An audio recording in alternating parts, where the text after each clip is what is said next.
El deseado de todas las gentes, capítulo 3. El cumplimiento del tiempo.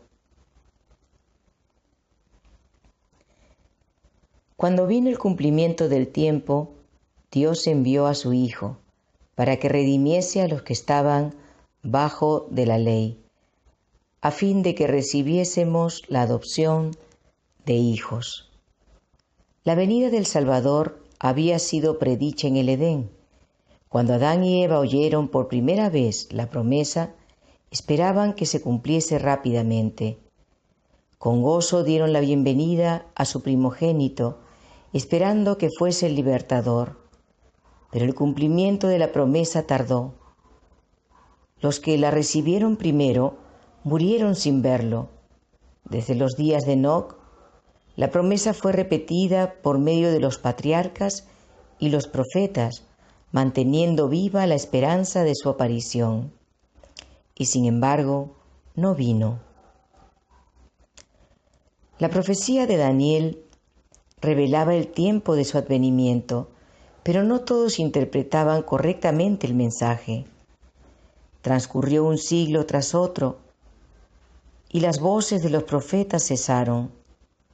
La mano del opresor pesaba sobre Israel, y muchos estaban listos para exclamar: se cumple el tiempo, pero no la visión. Pero como las estrellas en la vasta órbita de su derrotero señalado, los propósitos de Dios no conocen premura ni demora. Por medio de los símbolos de las densas tinieblas y el horno humeante, Dios había revelado a Abraham la servidumbre de Israel en Egipto, y había declarado que el tiempo de su estada allí abarcaría 400 años. Le dijo: después de esto saldrán con grande riqueza, y contra esa palabra se empeñó en vano todo el poder del orgulloso imperio de los faraones.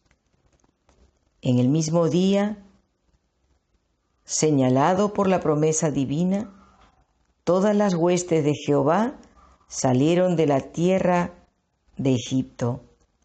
Así también se determinó en el concilio celestial la hora en que Cristo debía venir, y cuando el gran reloj del tiempo marcó esa hora, Jesús nació en Belén. Cuando vino el cumplimiento del tiempo, Dios envió a su Hijo. La providencia había dirigido los movimientos de las naciones, así como el flujo y reflujo de impulsos e influencias humanos, a tal punto que el mundo estaba maduro para la llegada del libertador. Las naciones estaban unidas bajo un mismo gobierno. Un idioma se hablaba extensamente y era reconocido por doquiera como la lengua literaria.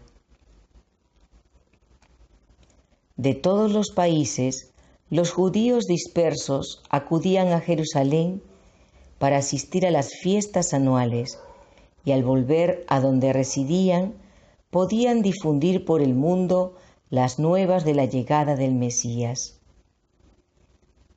En aquel entonces, los sistemas paganos estaban perdiendo su poder sobre la gente. Los hombres estaban cansados de ceremonias y fábulas. Deseaban con vehemencia una religión que pudiese satisfacer el corazón. Aunque la luz de la verdad parecía haberse apartado de los hombres, había almas que buscaban la luz, llenas de perplejidad y tristeza. Anhelaban conocer al Dios vivo, con el fin de tener cierta seguridad de una vida más allá de la tumba. Al apartarse los judíos de Dios, la fe se había empañado y la esperanza casi había dejado de iluminar el futuro. Las palabras de los profetas no eran comprendidas. Para las muchedumbres, la muerte era un horrendo misterio. Más allá, todo era incertidumbre y lobreguez.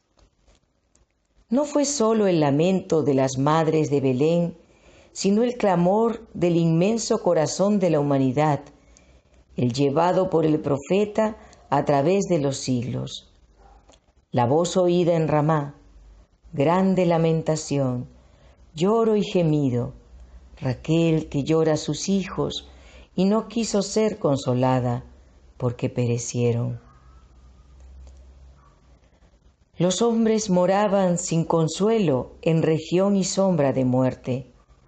Con ojos ansiosos esperaban la llegada del Libertador, cuando se disiparían las tinieblas y se aclararía el misterio de lo futuro. Hubo, fuera de la nación judía, hombres que predijeron el aparecimiento de un instructor divino. Esos hombres buscaban la verdad y se les impartió el espíritu de inspiración. Tales maestros se habían levantado uno tras otro como estrellas en un firmamento oscuro, y sus palabras proféticas habían encendido esperanza en el corazón de millares de gentiles. Desde hacía varios siglos las escrituras estaban traducidas al griego, idioma extensamente difundido por todo el Imperio Romano. Los judíos se hallaban dispersos por todas partes y su espera del Mesías era compartida hasta cierto punto por los gentiles. Entre quienes los judíos llamaban gentiles, habían hombres que entendían mejor que los maestros de Israel las profecías bíblicas concernientes a la venida del Mesías. Algunos lo esperaban como libertador del pecado. Los filósofos se esforzaban por estudiar el misterio del sistema orgánico hebreo, pero la intolerancia de los judíos estorbaba la difusión de la luz. Resueltos a mantenerse separados de las otras naciones, no estaban dispuestos a impartirles el conocimiento que aún poseían acerca de los servicios simbólicos. Debía venir el verdadero intérprete, aquel de quien todos los tipos prefiguraban, debía explicar su significado. Dios había hablado al mundo a través de la naturaleza, los tipos y los símbolos, los patriarcas y los profetas. Las lecciones debían ser dadas a la humanidad en su propio lenguaje. El mensajero del pacto debía hablar. Su voz debía oírse en su propio templo. Cristo debía venir para pronunciar palabras que pudieran comprenderse clara y distintamente.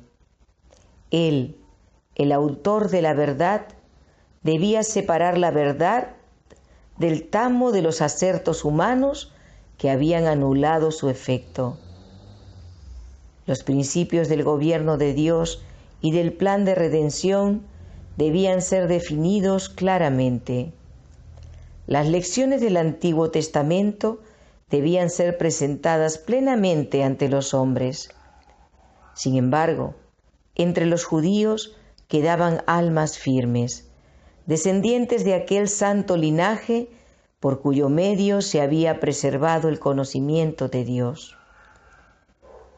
Aguardaban esperanzados en la promesa hecha a los padres, fortalecían su fe espaciándose en la seguridad dada por medio de Moisés.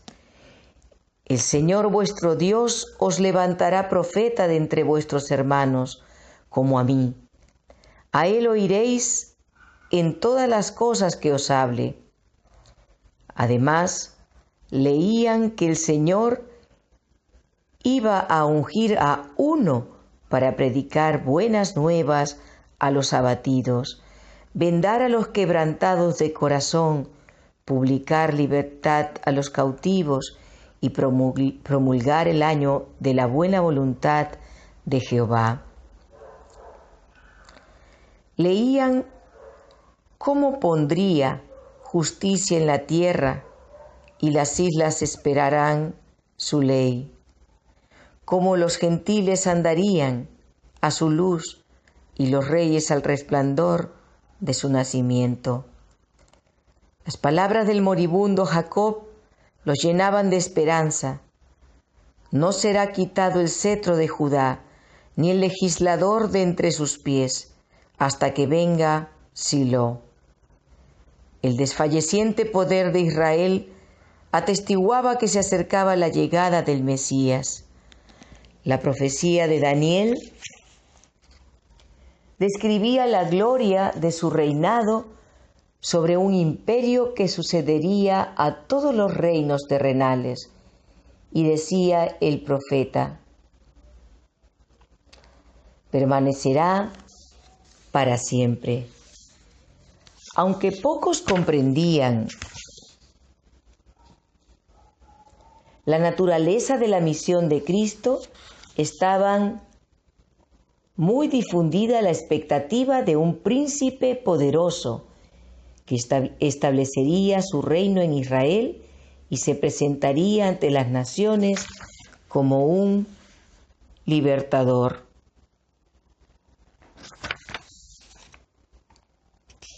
El cumplimiento del tiempo había llegado. La humanidad, cada vez más degradada por los siglos de transgresión, demandaba la venida del Redentor. Satanás había estado obrando para ahondar y hacer insalvable el abismo entre el cielo y la tierra. Por medio de sus mentiras, había envalentonado a los hombres en el pecado. Se proponía agotar la tolerancia de Dios y extinguir su amor por el hombre, con el fin de que abandonase al mundo a la jurisdicción satánica. Satanás estaba tratando de privar a los hombres del conocimiento de Dios, de desviar su atención del templo de Dios y de establecer su propio reino. Su contienda por la supremacía había parecido tener casi completo éxito. Es cierto que en toda generación Dios había tenido sus agentes. Aún entre los paganos había hombres por medio de quienes Cristo estaba obrando para elevar a la gente de su pecado y degradación. Pero eran despreciados y odiados. Muchos habían sufrido una muerte violenta. La oscura sombra que Satanás había echado sobre el mundo se volvía cada vez más densa. Mediante el paganismo, Satanás había apartado de Dios a los hombres durante muchos siglos, pero al pervertir la fe de Israel había obtenido su mayor triunfo. Al contemplar y adorar sus propias concepciones, los paganos habían perdido el conocimiento de Dios y se habían ido corrompiendo cada vez más. Así también había sucedido con Israel. El principio de que el hombre puede salvarse por sus obras, fundamento de toda religión pagana, ahora había llegado a ser el principio de la religión judía. Satanás lo había implantado, y doquiera se lo adopte, los hombres no tienen defensa contra el pecado. El mensaje de la salvación es comunicado a los hombres por medio de agentes humanos, pero los judíos habían tratado de monopolizar la verdad que es vida eterna. Habían atesorado el maná viviente que se había trocado en corrupción. La religión que habían tratado de guardar para sí llegó a ser una ofensa. Privaban a Dios de su gloria y defraudaban al mundo por causa de una falsificación del Evangelio. se habían negado a entregarse a Dios para la salvación del mundo y llegaron a ser agentes de Satanás para su destrucción. El pueblo a quien Dios había llamado para ser columna y base de la verdad, había llegado a ser representante de Satanás. Hacía la obra que éste deseaba que hiciese y seguía una conducta que representaba falsamente el carácter de Dios y lo hacía considerar por el mundo como un tirano. Los mismos sacerdotes que servían en el templo habían perdido de vista el significado del servicio que cumplían. Habían dejado de mirar más allá del símbolo a lo que significaba. Al presentar las ofrendas de los sacrificios, eran como actores de una pieza de teatro. Los ritos que Dios mismo había ordenado eran trocados en medios para cegar la mente y endurecer el corazón. Dios ya no podía hacer cosa alguna por el hombre por medio de ellos. Todo el sistema debía ser deshecho. El engaño del pecado había llegado a su culminación. Habían sido puestos en operación todos los medios para depravar el alma de los hombres.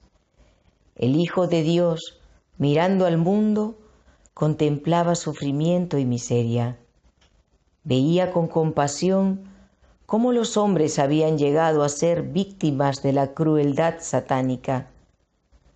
Miraba con piedad a quienes se estaban corrompiendo, matando y perdiendo. Habían elegido a un gobernante que los encadenaba como cautivos a su carro. Aturdidos y engañados, avanzaban en lóbrega procesión hacia la ruina eterna, hacia la muerte en la cual no hay esperanza de vida, hacia la noche que no ha de tener mañana. Los agentes satánicos estaban incorporados a los hombres. Los cuerpos de los seres humanos, hechos para ser morada de Dios, habían llegado a ser habitación de demonios. Los sentidos, los nervios, las pasiones, los órganos de los hombres eran movidos por agentes sobrenaturales en la complacencia de la concupiscencia más viles. La misma estampa de los demonios estaba grabada en los rostros de los hombres. Dichos rostros reflejaban la expresión de las legiones del mal que los poseían. Ese fue el panorama que vio el Redentor del mundo. ¡Qué espectáculo contempló la pureza infinita! El pecado había llegado a ser una ciencia y el vicio estaba consagrado como parte de la religión.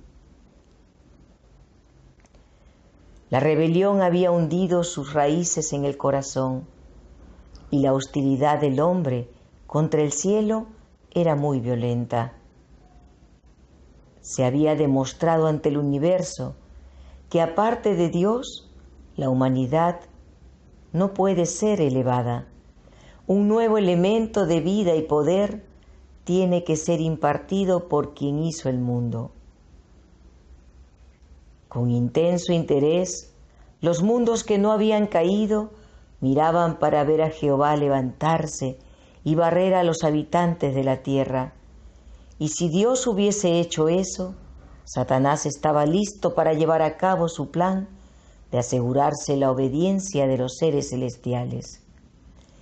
Él había declarado que los principios del gobierno divino hacen imposible el perdón. Si el mundo hubiera sido destruido, habría sostenido que sus acusaciones eran ciertas. Estaba listo para echar la culpa sobre Dios y extender su rebelión a los mundos superiores. Pero en vez de destruir el mundo, Dios envió a su Hijo para salvarlo. Aunque en todo rincón de la provincia alienada se notaba corrupción y desafío, se proveyó un modo de rescatarla. en el mismo momento de la crisis, cuando Satanás parecía estar a punto de triunfar, el Hijo de Dios vino como embajador de la gracia divina. En toda época y en todo momento, el amor de Dios se había manifestado en favor de la especie caída. A pesar de la perversidad de los hombres, continuamente se manifestaron señales de misericordia. Y llegada la plenitud del tiempo, la deidad se glorificó, derramando sobre el mundo tal efusión de gracia sanadora que no se interrumpiría hasta que se cumpliese el plan de salvación. Satanás estaba exultante por haber logrado degradar la imagen de Dios en la humanidad. Entonces vino Jesús para restaurar en el hombre la imagen de su Hacedor. Nadie, excepto Cristo, puede amoldar de nuevo el carácter que ha sido arruinado por el pecado. Él vino para expulsar a los demonios que han dominado la voluntad. Vino para levantarnos del polvo, para rehacer el carácter mancillado según el modelo del carácter divino y para hermosearlo con su propia gloria.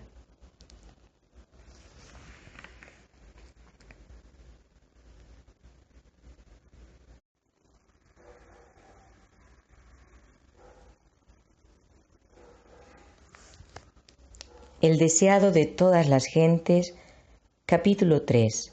El cumplimiento del tiempo.